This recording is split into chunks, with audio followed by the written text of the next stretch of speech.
We cooked sustainable foods with Chef Bob. We took a trip to Amy's Farm, which is a family-run operation. Once attending the farm, we realized many things. For example, food production is high because people are eating more. Our resources for producing food have a negative effect on the earth. We are running out of time. Now to tell you more about what we're doing here in California is Dania. Susan has explained what has been happening with the population and the food system. Did you know California has been wasting 738 gallons of water per person per day? Same with food. People dump so much food in the trash that it could fill the Staples Center 35 times. Farmers in other states dump out so much vegetables, fruits, and crops because millions get eaten or have become rotten. There have been things that the people of California have been doing as well. When we visited Amy's farm, we learned how to farm like a real farmer. It was hard work. All of us were picking out vegetables like radishes that could be eaten. Then one of the farmers told us to put other plants in another container so that the weed could be used to feed animals. Nothing goes to waste. Farmers are also experts at saving water. The rainwater is collected in an underground container, filtered, and pumped up to be reused in farming.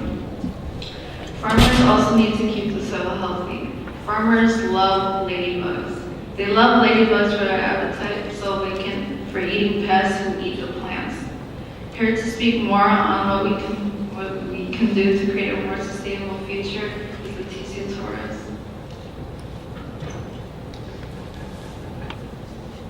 Farmers are leading the way in quest of new, innovating, sustainable practices. Sustainability is a new way of thinking and just might be the solution to problems regarding food shortages and water consumption. We all know that population is rising and food production is dropping. That only creates higher food prices for all of us. But if we choose to do something, some benefits could be stabilizing and balancing out food production, ensuring the soil's ecology, and even creating jobs for some people.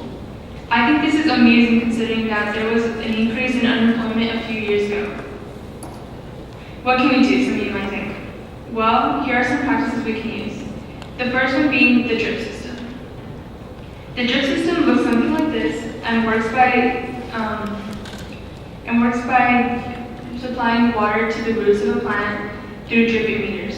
Dripping meters are connected to a water feeder by a tube, which is where they get their main water supply, whether it being recycled water or regular tap water. The second practice would be urban farming.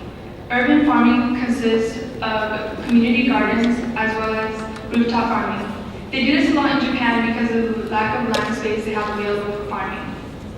Aquaponics is another system that works by using two tanks. The first tank is filled with fish that send their waste products in dirty water through a tube into the second tank filled with plants.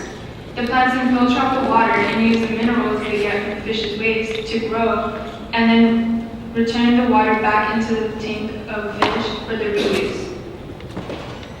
The last practice currently is farm to table.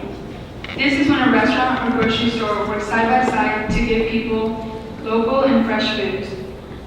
These ideas and methods are something we should try to use, not only because it's beneficial to us and the people around us, but because it brings us closer to nature and limits the chances of having species close to extinction. If we don't do something, when and how are we going to realize that we need to change? When it's too late? When we're out of time?